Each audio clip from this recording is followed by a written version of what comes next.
Hello guys, hello, this is for Virgo. Virgo, welcome dito sa aking channel, Kapalaran 888. Welcome guys.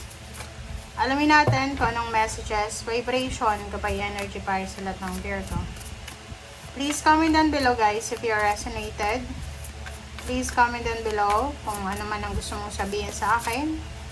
Paki-like, share, and subscribe guys. And kung naka-subscribe ka na, paki-press ang notification bell button para updated kayo sa mga videos na ina-upload ko guys. Alright, so this is for Virgo.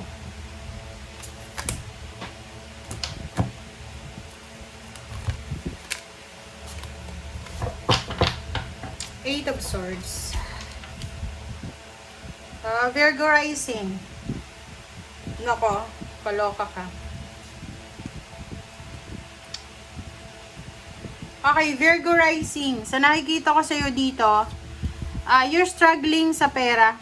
So, may illusion ka na nararamdaman na na-entrap ka.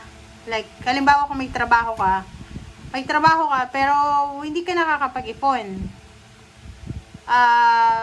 May source of income ka, pero palaging lacking, 'di ba? Scarcity. So, sinasabi ng bara sa'yo dito na dahil sa financial problems mo, medyo nawawalan ka ng self-confidence, na yung parang pakiramdam mo helpless ka. Okay? So, nakikita rin natin dito na you're afraid, you have fear na gumawa ng action. So, sinasabi ng baraha, Virgo, take responsibility of your life now, 'di ba? Nasaan yung courage? Nasaan yung confidence na nararamdaman nyo dati? Bumabalik ka sa pagiging Virgo mo talaga. Yung kung makita mo yung energy mo for the past months or past 2 years na parang sobrang yung self-confidence mo to the next level 'di ba? Tapos ngayon, bigla kang parang feeling helpless and hopeless ka. Okay, natatakot ka rin gumawa ng action kasi baka magkamali ka, parang ganun. There's some Virgo here na parang, kasi sobra kayo sa analyzing and overthinking. So, maiisip mo, bakit kaya ako minamalas? Bakit kaya ganito, ganyan? May ginawa ba akong masama sa ibang tao? Parang feeling mo kinakarma ka. Ganun yung emotion mo this week, okay? Huwag kayong mag-alala, kasi yung mga plano nyo, eto, maganda yung plano nyo ha, maganda yung purpose nyo, maganda yung mga mithiin nyo. Una, financial security para sa sarili mo and family mo. So, gusto mong magkaroon ng stable job, stable career, makapag-ipon ng pera, maibigay yung pangarap ng magulang, mapatayo ng bahay yung magulang, so whatsoever man. Bigyan ng peace and contentment ang sarili and then the family. But, sabi ng bara sa'yo dito, sa ngayon, sa linggong ito, nasa stagnation ka muna.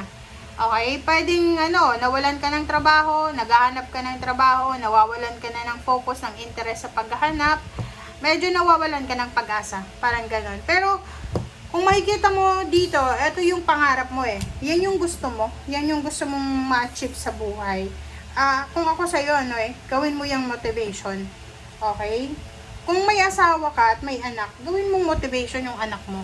Pero kung single ka naman, gawin mong motivation yung parents mo, yung siblings mo, grandparents, kung meron ka, o yung pangarap mo, like, gusto mong mag-travel sa ibang bansa, gusto mong magkaroon ng bahay, lupa, ganyan.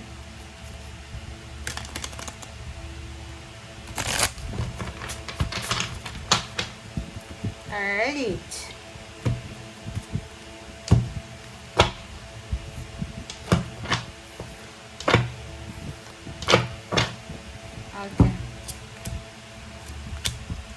Okay, Virgo. Sa nakikita ko sa'yo dito, posibleng nagmamadali ka na magkaroon ng love life, nagmamadali kang magpakasal. Naku, Virgo, ano ba yung nangyayari sa buhay mo? 'Di ba? Parang nakikita ko medyo imbalance yung pamumuhay mo sa ngayon Iwasan mong magmadali, lalo sa pakikipag-live-in, sa pakikipag-settle, parang ganon. Nakikita ko you're applying for a job, 'di ba? Nag-a-apply ka ng trabaho, naghahanap ka ng trabaho. Busy ka sa online or sa physical, pumupunta ka sa mga agencies, pumupunta ka sa mga lugar na para makahanap ng trabaho.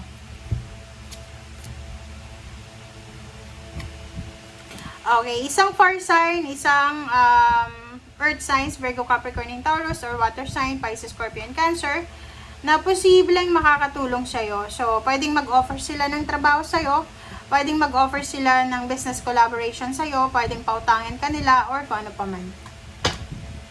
OMG. Contract signing, guys, oh. There's a karma coming para sa'yo. Allah. Meron ka bang ginawa sa isang water sign? Pisces, Scorpio, and Cancer? Kasi parang sinasabi ng Baraha Virgo, naku, may ginawa ka daw sa isang tao na hindi natin pwedeng sabihin kung anong zodiac sign yan, pero yung pinaka-visible dito is either water sign, Pisces, Scorpio, and Cancer, Earth signs, Virgo, Capricorn, or Taurus, Fire sign, Leo, Aries, Sagittarius, lahat ng zodiac sign nandito na pwedeng ginawan mo ng masama before. So, parang binabalik sa'yo ng karma. Talaga, there's a karma here. So, confirm siya justice. Ay, yung iba din sa inyo dito, possible na may mag-offer sa inyo ng contract. There's a contract signing na pwedeng mangyari by the end of the month or posibleng next year. Isang malaki yan na kontrata. And yung kontrata na yan ay posibleng makakatulong sa'yo para mag-ipon ng pera. Or, ganito yon.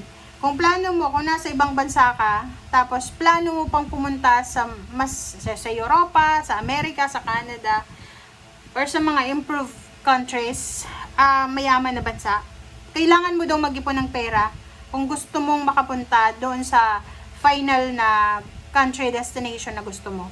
And yung iba din sa inyo dito, kung nasa Pilipinas kayo, plano mong pumunta ng mga Asian countries na alam mo na kailangan ng visa, ng show money, so kailangan mong mag-aral ng lengguwahe, at the same time mag-save ka ng pera. Gusto mong magbakasyon or magtrabaho, yon, kailangan mo ng pera. Sabi ng Baraha dito, Virgo, wag tayong masyadong magmadali sa linggong ito. Okay, wag kang magmamadali. Kasi pag nagmadali ka daw, pwedeng pagsisihan mo na nagmadali ka. Okay, so ibig sabihin, dahan-dahan lang tayo, makinig ka sa sinasabi ng iyong intuition. Alisin natin yung mga regrets natin. Alisin mo yung mga worries, regrets, or kung ano pa man yan na nararamdaman mo. Kasi hindi yan maganda para sa sistema mo. And at the same time, guys, makakasira yan sa mental health mo. Okay? Like, halimbawa, kung magdidesisyon ka nang hindi mo pinag-iisipan, talagang sure na sure yan na magsisisi ka kasi hindi mo pinag-isipan eh. Diba?